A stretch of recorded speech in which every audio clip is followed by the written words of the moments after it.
નમસ્કાર મિત્રો, ચાલો આજે આપણે એકદમ રસપ્રદ વિષય સમજીએ કે આપણી સંસદ સરકારને જવાબદાર કેવી રીતે ઠેરવે છે.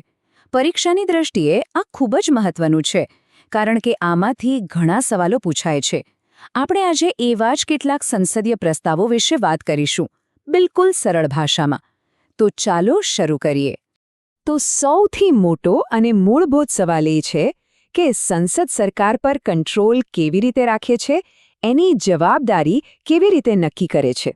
આ આખા વિશ્લેષણનો આધાર આ એક જ સવાલ છે. ચાલો આપણે આનો જવાબ એક પછી એક સ્ટેપમાં શોધીએ. તમને જાણીને કદાચ નવાઈ લાગશે, પણ સરકારની જવાબદારી નક્કી કરવાની જે આખી પ્રક્રિયા છે ને, એની શરૂઆત ખુદ રાષ્ટ્રપતિથી થાય છે. અને આ માટે આપણા બંધારણના 2 અનુચ્છેદ, ખાસ યાદ રાખજો, અનુચ્છેદ 86 અને 87 સૌથી વધુ મહત્વના છે. ચાલો જોઈએ કે આ બંને અનુચ્છેદ શું કહે છે. તો સૌથી પહેલા અનુચ્છેદ 86. આ અનુચ્છેદ શું કહે છે? એ કહે છે કે ભારતના રાષ્ટ્રપતિ સંસદને સંબોધન કરી શકે છે. પણ ક્યારે? ખાસ કરીને 2 પ્રસંગોએ. પહેલું, જ્યારે દર વર્ષે સંસદનું પહેલું સત્ર શરૂ થાય ત્યારે. અને બીજું, જ્યારે પણ નવી લોકસભાની ચૂંટણી થાય એ પછી જે પહેલું સત્ર મળે ત્યારે. અને આ સંબોધનમાં હોય છે શું? એમાં સરકારની આવનારા વર્ષ માટેની નીતિઓ અને યોજનાઓનું આખું ચિત્ર હોય છે. સારું, રાષ્ટ્રપતિએ તો સંબોધન કરી દીધું, પણ પછી શું? બસ અહીંથી જ ખરી પ્રક્રિયા શરૂ થાય છે, જેનો ઉલ્લેખ છે અનુચ્છેદ 87માં. આ અનુચ્છેદ મુજબ રાષ્ટ્રપતિના ભાષણ પર સંસદના બંને ગૃહોમાં, એટલે કે લોકસભા અને રાજ્યસભા બંનેમાં ચર્ચા થાય છે. આ ચર્ચાને કહેવાય છે આભાર પ્રસ્તાવ, અથવા અંગ્રેજીમાં મોશન ઓફ થેન્ક્સ. અને એક વાત ખાસ નોંધ લેજો, આ પ્રસ્તાવને સાદી બહુમતીથી પાસ કરાવવો ફરજિયાત છે. આ કોઈ વિકલ્પ નથી, ફરજિયાત છે. પણ હવે આવે છે સૌથી મોટો ટ્વિસ્ટ, અને પરીક્ષા માટે આ સૌથી મહત્વનો મુદ્દો છે. માની લો કે જો આ આભાર પ્રસ્તાવ લોકસભામાં પાસ જ ન થાય તો શું થાય? વિચારો.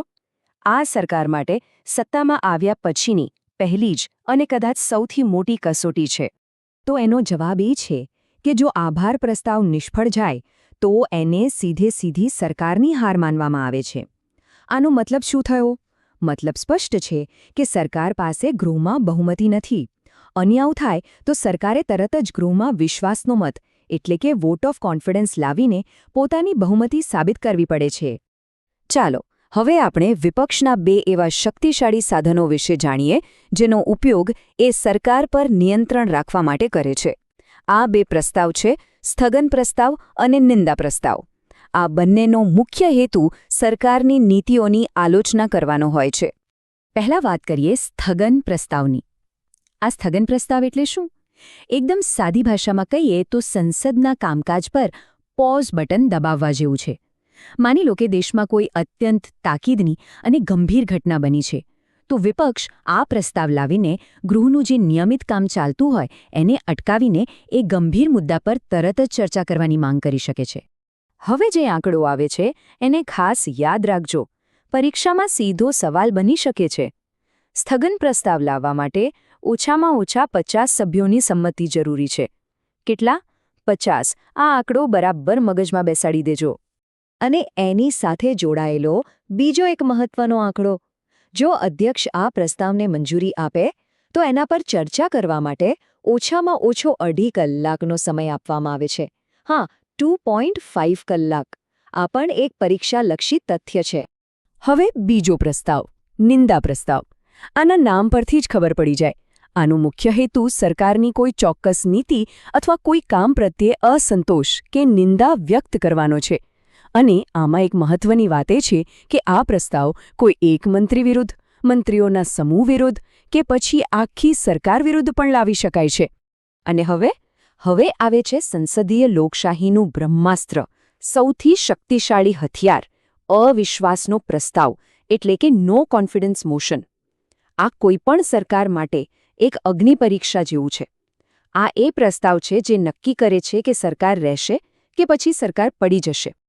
અવિશ્વાસ પ્રસ્તાવ વિશે 3 મુખ્ય બાબતો ખાસ યાદ રાખવાની છે.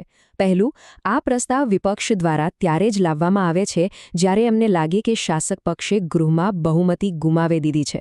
બીજું, અને આ સૌથી અગત્યનું છે કે આ પ્રસ્તાવો માત્ર ને માત્ર લોકસભામાં જ લાવી શકાય છે, રાજ્યસભામાં નહીં. અને ત્રીજું, એકદમ રસપ્રદ તથ્ય, આપણા બંધારણમાં ક્યાંય પણ અવિશ્વાસ પ્રસ્તાવ એવો શબ્દપ્રયોગ કરવામાં આવ્યો જ નથી. આની પ્રક્રિયા પણ સમજી લઈએ. સ્થગન પ્રસ્તાવની જેમ જ આને રજૂ કરવા માટે પણ ઓછામાં ઓછા 50 લોકસભાના સભ્યોનું સમર્થન જોઈએ. એકવાર પ્રસ્તાવ રજૂ થાય પછી તેના પર ચર્ચા થાય, વોટિંગ થાય. અને હવે સાંભળો સૌથી નિર્ણાયક વાત. જો આ પ્રસ્તાવ લોકસભામાં સાદી બહુમતીથી પાસ થઈ જાય તો પછી સરકાર પાસે રાજીનામું આપવા સિવાય બીજો કોઈ જ રસ્તો બચતો નથી. સરકારે જવું જ પડે.